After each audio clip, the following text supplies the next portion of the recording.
आवाज जाएगी, चले गाइए। रात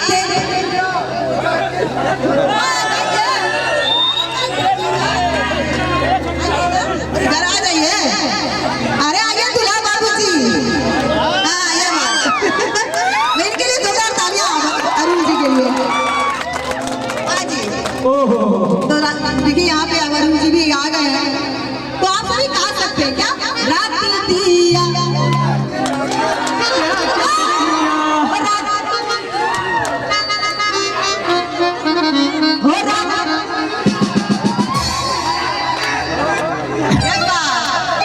जब मैं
जिनके लिए हम सब यहाँ आए हैं उनको भी अगर इग्नोर कर देते तो नाइंसाफी है। तो सर अरुण जी आपको गाना पड़ेगा। रात के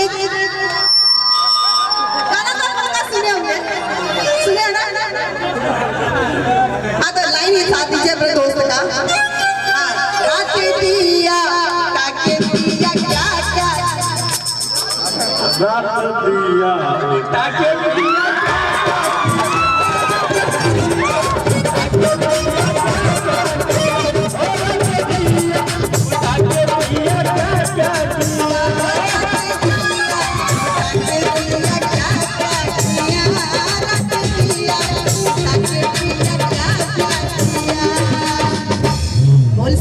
रामचंद्र की, जनक नंदनी की। बहुत बहुत शुक्रिया जी।